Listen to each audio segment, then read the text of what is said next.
I believe the question remains that why it is happening. So I would like to understand why the global communist left supports the radical Islamic Jihad and why India is particularly a target. So quickly, I would say that first we need to find out the inherent intellectual similarities between these two ideologies. So I would say that both are fascist. So the irony is that calling somebody fascist now is a slur, but Marxist becomes a fashion statement of humanity and justice. Whereas we conveniently forget that Marxists have killed even more humans than the fascists did. So we need to identify the elephant of fascism in Islam and Marxism. So, for just a background, fascism is the name which Mussolini chose for his political ideology after the First World War. But both Marxism and fascism have basically socialist tendencies, believing in the state control. The only difference being that the communism is based upon class and fascists use nationalism. There's hardly any other difference. Mussolini grew up as a socialist and he maintained his belief in the efficacy of socialism until the end of his life. He undoubtedly considered that fascism is just a variant of socialism that was nationalistic. So we see that the states like Soviet Union, China, and North Korea used Marxist philosophy to create dictatorships the way German did with fascism, and Islam do the same through Sharia law. So if we look deeply, we find that fascism and totalitarianism are really the ideologies of the left and Islam. Both Islam and Marxism support authoritarian rule as a prerequisite for social justice. Marx's utopian classless society required the dictatorship of the proletariat. And all the modern Islamic thinkers, they believe that democracy is against the basic ideology of Islam, and Allah is the sovereign and not the will of the people. So, Islam, to me, has an inherent love affair with Nazism. Nazi slogan Ein Volk, Ein Hawk, and Ein Führer, which is one nation, one empire, one leader, is nothing but La ilaha illallah Muhammad Rasulullah. If Führer is replaced by Muhammad, it's the same. So the Prophet of Islam was political, religious, and a military leader, all into one. And that's the reason, basically, that why Islam will always remain the source of militancy and terrorism in the world. The modern thinkers of Islam regard, Islam not as a religion, but as an ideology of power that unites heaven and earth into one entity, ruled by Islamic thought and ideals. So Islamic thought is compatible with fascism and communism, as all these models are based upon the superiority of the leader and the denigration of the freedom of thinking. So I would say that the fuel which runs the engine of Islam as well as the Marxism and Nazism is hatred. So the object of hatred is change. In Nazism, it's a race. In communism, it's a class. And in Islam, it is the infidels. So therefore, we reach the conclusion that the left liberals and Islam are natural bed partners. Both are ideologies of the extreme, both vouch for power, both want a state to govern, both want control on freedom of thinking, both dictate censorship. Freedom of speech is the first casualty, in any dictatorship. So India, due to its culture and religious traditions going back thousands of years, and due to its education, is a target. We need to look at the demography of the world of India.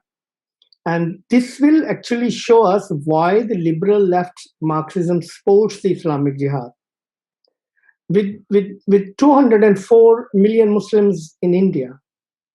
Muslim population in India is the world's third largest and the world's largest Muslim minority population. Well, India is home to about 11% of the world Muslim population, and which will be 15.5% by 2050, as per the estimates. So the Indians, if we look at the Indian subcontinent, we are Muslims are 500 million, which is around 30% of the world's total Muslims. This is something which is a staggering figure. So the liberal left wants to destroy Hindutva. And the educational institutions and USA are having a conference today on dismantling global Hindutva. So you understand the reasons. Both the left and Islam, they ultimately want to control the world through their superstate, which is now, I would say, through corporations. It's not about China or USA or Soviet Union anymore. It's the world which is ruled by big corporations. And the regime change doesn't need tanks and bombs now. All you need is democratically, you can do the regime change through your smartphone, through your palms. So I would like to, to remind you of the President Eisenhower's farewell speech on January 17th, 61, where he gave the US and the world, I would say, a dire warning, what he described as a threat to democratic government. He called it the military industrial complex, MIC. So in 60 years now, after that, we see that reality is really biting us hard, with MIC having additional partners in the shape of now big tech, big pharma, and big finance. They want to control what we hear, what we listen, the way we vote. And that is the bloodless and coolest, control of power. So free speech and dharmic teachings can stand against the tyranny of this, which I believe, of this MIC and big tech, big pharma, big banks, and information IT giants. So now, when the radio and TV was born, that altered the information age. But they were controlled and they had a regulatory checks and balances.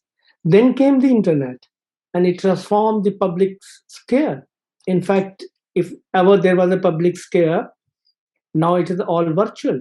Today we are sharing our minds and sitting thousands of miles and several time zones apart. That has given the big tech the space and the power to control humanity. The way we think, the way we act, this is now they have got the opportunity to create an Orwellian world. Today, our communication platforms are just controlled by four big tech companies: Twitter, Facebook, Google, and Amazon. And they have the power to collectively ban citizens whenever they want in the world. Even the sitting president of USA can be banned. So I believe that the Hindu Dharma has the cultural and the intellectual power and history behind it to stand against this tyranny. India is a very big country, it's a continent. So Hinduism, if we go by the traditions and the teachings, Hinduism stands for absolutely free speech. There's never been a culture of book burning in India. Openness to ideas is expressed in the Vedas. So Hinduism is a polytheistic religion. It is not a doctrine-based religion. It allows all kinds of beliefs. And that is what the liberal left is worried about, in my opinion. India is home to the 94% of the global Hindu population. And the Muslims are spread all around the world. So they become the communists think that it would be their partners in gaining control and subverting democracy and free speech. So, which are the two guardians of human liberty, I would say. So, the liberal left think that they would be able to deal with the Muslim once they are able to break the last barrier to their world control, which I think is India. Muslims know that they will kill infidels and leftists alike when they win. So they're both doing kind of a taqiya at the moment. And the leftists in the academia, which are a sold commodity, they have a naive view that all the religions are the same. This is what they are being taught, which is not, obviously. How can you equate Jains and Muslims? So that is, in brief, my understanding that why Islam and the liberal left nexus actually exists and operates.